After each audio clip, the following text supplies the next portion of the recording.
I spent years paying my parents' mortgage, groceries, and repairs while my brother Eric never worked a day in his life, only to discover there will leaves everything to him and nothing to me. So, I finally cut them off, and the fallout tore my family apart. I'm Jake, and any lingering doubt about my standing in my family vanished the day I unearthed the will. It wasn't some dramatic revelation from my parents. I uncovered it by sheer, bewildering accident just months ago. I was at their house, the very home I'd meticulously helped finance for 5 years. Mortgage, groceries, repairs, I maintained their stability. My brother Eric, however, contributed absolutely nothing. No job, no responsibilities, just idling aimlessly, expecting life served on a silver platter. A platter, it seems, my parents were all too eager to provide. That day, I was assisting my father with routine paperwork. As usual, they couldn't be bothered to manage it themselves. He asked me to scan legal and financial documents. I didn't think twice until I spotted it, a folder labeled Estate Plan and Last Will and Testament. Though I don't typically snoop, my curiosity, fueled by years of keeping a roof over their heads, overcame me. It felt justified to understand their future plans. I opened it. The words that met my eyes sent a chilling dread through me. Everything, absolutely everything, was designated for Eric. The house, their savings, all their assets, not a single mention of me, beyond generic expressions of loving both sons equally. Equally, I scoffed. That's why their golden child would inherit everything, while the son actually keeping them afloat wasn't even a footnote. I felt like an absolute fool. I'd bent over backward, ensuring their bills were paid and their needs met, while they leisurely planned a future where I received nothing. Eric wasn't just lazy, he was profoundly entitled. He never lifted a finger, never contributed a dime, yet he'd convinced them he deserved it all. Perhaps it was his younger son's status, their constant pampering, or his manipulative prowess. Whatever the reason, their choice was made. I remained frozen, staring at the document, my hand trembling with a potent cocktail of rage and profound betrayal. How long had this been their scheme? Had they always envisioned me as their perpetual, unpaid financial safety net, expecting nothing in return? Had they ever truly appreciated my contributions? I don't know how much time elapsed, but eventually my father noticed my idleness. "Jake, what's holding you up?" he inquired, re-entering the room. I made no attempt to conceal the will. I simply held it aloft, meeting his gaze directly. "So, this is how it is," I stated, my voice unsettlingly composed. "Everything to Eric? After everything I've done for you?" My father's complexion paled momentarily before he emitted a sigh, as if I were a petulant child throwing a tantrum. "Jake, it's not what you think, really," I snapped, because it appears abundantly clear to me. "I've been covering your mortgage, contributing to groceries, maintaining this house, all while Eric contributes nothing, and you still decided he's the only one who matters." Dad visibly winced, but instead of offering a genuine explanation, he merely mumbled, "It's complicated." That was it. No apology, no attempt at justification beyond those two vacuous words. Just a flimsy excuse and an expectant look, as if awaiting me to concede and revert to my role as their personal ATM. I should have departed then, but I craved to hear it from both of them. I called out for my mother. When she entered and spotted the will in my grasp, her reaction offered little solace. She at least possessed the decency to appear contrite, yet the words that escaped her lips sent a surge of fury through me. "Jake, honey, you don't need the inheritance," she said softly, as if bestowing a kindness. "You have a good career, you're independent. Eric, well, he struggles. We just want to ensure he's provided for."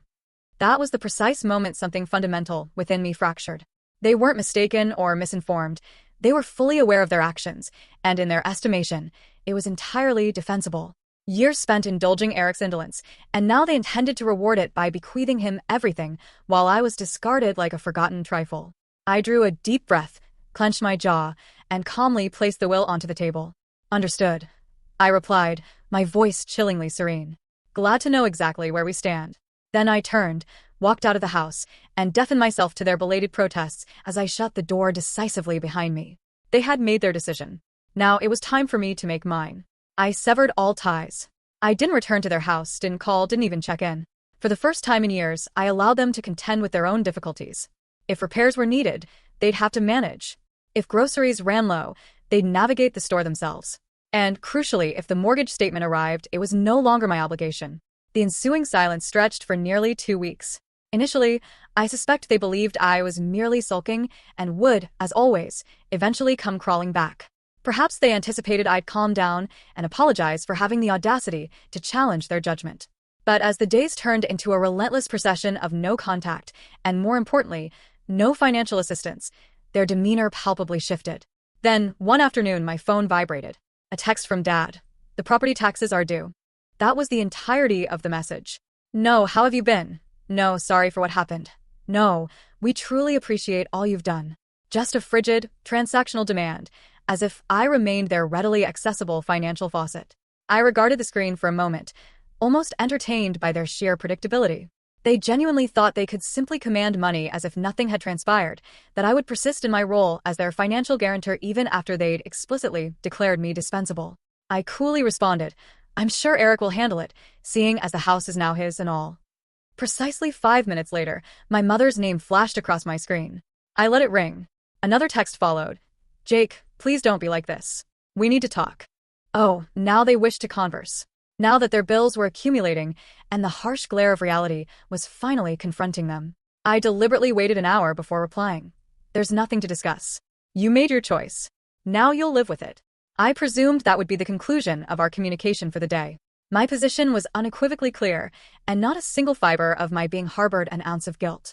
But then, Eric elected to intervene.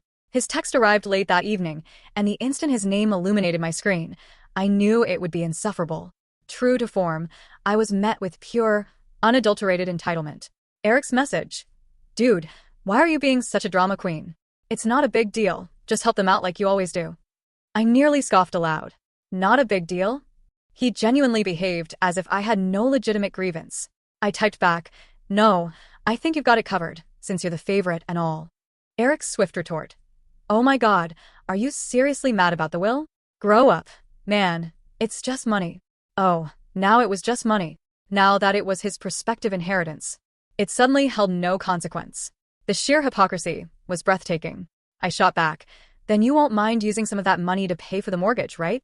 Silence. Several minutes later, my mother texted again, fully deploying her guilt trip arsenal. Her message. Jake, we're parents. Family takes care of each other. We did so much for you growing up, and now you're just abandoning us. I had to draw a profound breath to prevent myself from hurling my phone across the room. Abandoning them? I had devoted years to ensuring they never encountered hardship, all while they pampered Eric and rewarded his indolence. Now, faced with the repercussions of their own choices, I was the villain. I wasn't capitulating this time. I responded, you made it clear I wasn't part of the family when you excluded me from the will. Now Eric can take care of you. I could almost visualize my mother's dramatic gasp. She always possessed a flair for playing the victim, even when unequivocally in the wrong. Moments later, my father dispatched another text, and this one incensed me. We're not asking for much, just enough to cover the mortgage for a few more months until we figure things out. Don't be selfish. Selfish. That word ignited my blood. I had been their perennial rescuer for years, sacrificing my own finances, time, and energy to simplify their lives. I had fulfilled every expectation of a dutiful son. And how did they repay me? By ensuring I received absolutely nothing in return.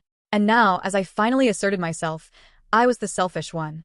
I clenched my jaw, took a steadying breath, and typed back, no, I'm done. Then I powered off my phone. They had made their choice. Now, they would experience its full consequence. The resolute silence endured for only a day. I knew my parents wouldn't surrender so easily, but I was entirely unprepared for the subsequent development. The following morning, I awoke to a notification on my phone, a bank transfer request. I frowned, unlocking my device. It was from my mother. She had the sheer gall to send me a direct request for funds, as if I were merely an automated teller machine. The sum, $3,500.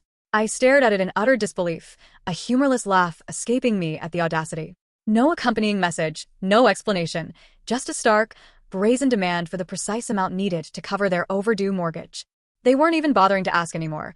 They simply presumed I would capitulate. I declined it without an iota of hesitation. Barely 5 minutes later, my phone rang. It was Mom. I let it ring. Another text followed. Jake, I know you saw the request. Why did you decline it? I took my time before responding. Because it's not my responsibility. Try Eric. Another call, declined. Then another text from Mom. We're going to lose the house if you don't help us. Oh, now it was an emergency. After years of treating me as a disposable wallet, they were finally confronting the harsh consequences. I typed back, perhaps you should have considered that before deciding I didn't matter.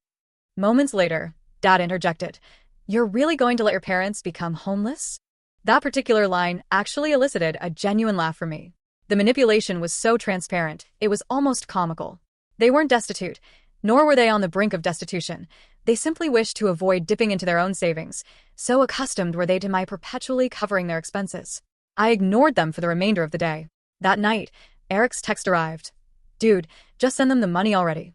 You're making this a bigger deal than it is." I clenched my jaw. This entitled little cretin truly believed he had the standing to lecture me. I typed back, "You mean the same money you're inheriting? Why don't you send it?" His reply was instantaneous. "You know I don't have that kind of cash right now, right?" Oh, so now it was an issue of affordability. He was perfectly content with me depleting my accounts, but the instant the burden shifted to him, he suddenly had nothing to offer. I responded, "Guess you better figure it out then, bro. You're the one they chose." No further response came. I retired for the night, feeling an uncharacteristic sense of peace, as if I had finally broken free from years of insidious manipulation. But the very next day, the situation escalated. I was at work when I received a call from my apartment's front desk. "Jake, your parents are here." My phone almost slipped from my grasp. "What?" The voice on the other end hesitated before adding, "They're saying it's an emergency and that you won't answer their calls." Unbelievable. They had actually shown up at my apartment purely because I'd ceased funding their expenses. I took a deep, steadying breath, pinching the bridge of my nose. "Please don't let them up. I'm not expecting them." An awkward pause ensued. They're being rather persistent." I clenched my jaw. "I don't care. They can leave." I hung up and instantly received a text from Mom. "We're downstairs. Open the door." No query, no justification, just another imperative. I didn't reply. Another text from Mom. "Jake, we're not leaving until you talk to us." I exhaled sharply, rising from my desk. They weren't going to relent. Fine. I was about to deliver a lesson they wouldn't soon forget. I seized my keys and strode downstairs, my blood boiling. I wasn't afraid. I was incandescent with fury. The sheer effrontery of these individuals, appearing at my home unannounced, demanding money as if I were their personal ATM. Not even a preliminary phone call, not a half-hearted apology, just a full-blown ambush. They truly believed they could corner me into submission, as if I were some naive, easily manipulated child. I wrenched the door open. And there they were. Mom, Dad, and, predictably, Eric, all arrayed in a tight formation, as if poised to stage a family intervention. Mom stood with her arms crossed, her quintessential disappointed mother expression fully activated. Dad was rigid, hands in his pockets, his face a blend of frustration and self-entitlement, as if he couldn't fathom why I was forcing this in-person confrontation. And Eric, the perpetual leech, had the temerity to appear bored, as if this entire ordeal was a mere inconvenience for him. Utterly detached from his own culpability. The moment Mom spotted me, she launched into full theatrics. "Jake. Finally, we need to talk." I leaned against the doorframe, arms folded. "No. You need to leave." She blinked, as if physically incapable of processing my words. "Excuse me?" "You heard me." My voice remained calm, controlled, but unyielding. "You don't get to simply appear at my apartment demanding money. That's absurd." Dad let out a sharp scoff. "Are you genuinely going to let us lose the house over a petty grudge?" I emitted a cold, genuine laugh. "Petty grudge? Oh, you mean the one where you decided I was fit enough to cover your expenses, but not worthy enough to be included in your will? That grudge." Mom gasped, clutching her chest as if I had physically struck her. "Jake, that's not fair. We only did what we thought was best for the family." I tilted my head. "Best for the family? You mean best for Eric. Just say it." Silence. A long, oppressive silence descended. Eric, who had been unusually quiet until now, finally spoke up. "Look, man, I don't even want to be involved in this. I didn't ask for anything." I turned to him, finally unleashing my frustration. "No, you just sit back and accept everything handed to you. You're 28 years old, Eric. Get a damn job." His face flushed scarlet. "Dude, what the hell?" I took a step closer. "You heard me. You want to inherit the house? Start acting like a homeowner. You want to be the golden child? Start paying their bills. I am done being your personal bank." Eric averted his gaze, suddenly fascinated by the pavement. Mom took a deep breath, recalibrating her guilt trip strategy. "Jake, he's your brother." I nodded. "Yes. And I've supported him far longer than you ever have." Dad's face darkened. "You're being selfish." I laughed then, a true, unadulterated laugh. "Oh, that's rich, coming from you." I gestured between them. "You two decided Eric deserved everything, and I deserved nothing. And now that it's time to confront the consequences of that choice, you're attempting to manipulate me into rectifying it for you? Absolutely not." Mom's voice sharpened. We thought you'd be mature about this. I raised an eyebrow. Mature?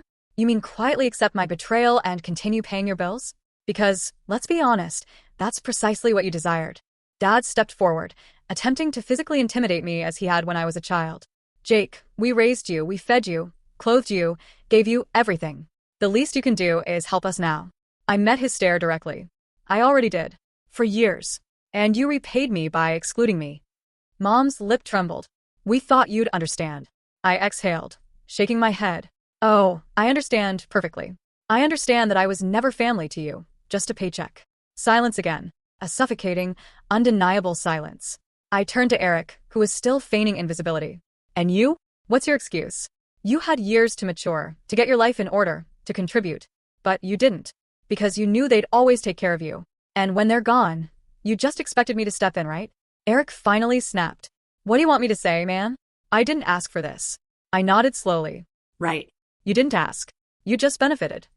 His mouth opened, then closed. Nothing. He had no reply. Mom attempted one final, desperate guilt trip. Jake, we're family. Family takes care of each other. I stared at her for a long moment before responding. Exactly. So, why didn't you take care of me? She froze. No words, no retort, nothing. I let out a slow breath, feeling lighter than I had in years. We're done here. I turned and walked back inside, closing the door firmly behind me. Before I even reached my couch, my phone vibrated. A new text from Dad. Wow. After everything we've done for you, you're really going to abandon us? I smirked, typing back. No. You abandoned me. I'm just finally accepting it. I hit send, then blocked their numbers. But I had no inkling that blocking them would only exacerbate matters. It didn't take long for the situation to completely spiral. Less than a day after I severed contact, I began seeing posts appear on Facebook. My parents had never been particularly tech-savvy, but they certainly understood how to publicly air their grievances, especially when cloaked in self-righteousness. Initially, I dismissed it as typical parental drama, their default strategy for broadcasting family issues. But as I scrolled through their feeds, it became chillingly clear this wasn't merely about my refusal to pay bills. The posts, ostensibly framed as expressions of familial affection, were thinly veiled condemnations of me. Mom had uploaded something about not raising her son to be so selfish and how genuine family members support each other unconditionally. Several of her friends chimed in, echoing sentiments about my supposed disappointment and detachment from core values. Then Dad contributed his own lament. So-called family should never abandon you in your hour of greatest need. We sacrificed everything for our children, and this is our repayment. My son, who ought to be assisting us in our golden years, has chosen to forsake us. He even tagged me, adding a passive-aggressive, I hope you're happy at the end. But the true gut punch arrived from Eric. I should have anticipated his involvement in the theatrics. He shared a post brimming with distortions. Some individuals believe family is merely transactional, understanding nothing of true love and sacrifice. I would do anything for my parents, but certain people are too self-absorbed to grasp that real affection means supporting those who nurtured you. He even included a disguised dig at me. I wish some people could comprehend the true essence of family. I cherish my parents and am profoundly grateful for all they've provided. This was it. This was my breaking point. I sat there, staring at the screen in utter disbelief. How had it come to this? They had meticulously inverted the entire narrative, casting me as the antagonist, the selfish son unwilling to uphold his sacrificial parents, the one who failed to appreciate their years of love. How could they? I had consistently been the diligent one, the contributor, the one who never complained. I had to confront the unsettling reality that they had, somehow, convinced themselves of their rectitude, and were now broadcasting to the world that I was the issue.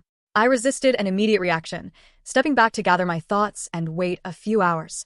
I wanted to ensure my response wasn't fueled purely by anger. But the more I reflected, the more I realized I couldn't allow them to prevail.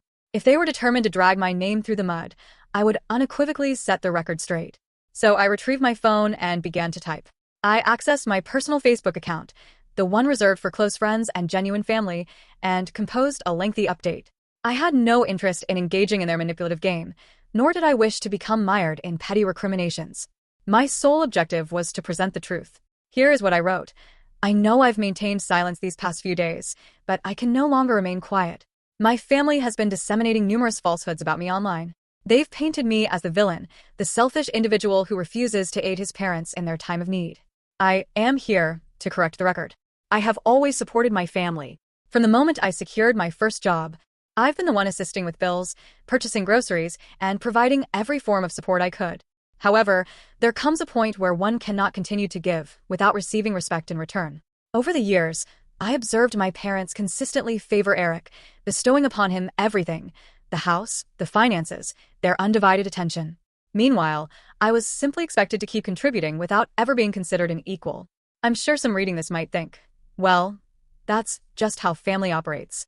But here's the unvarnished truth: family should be a reciprocal relationship.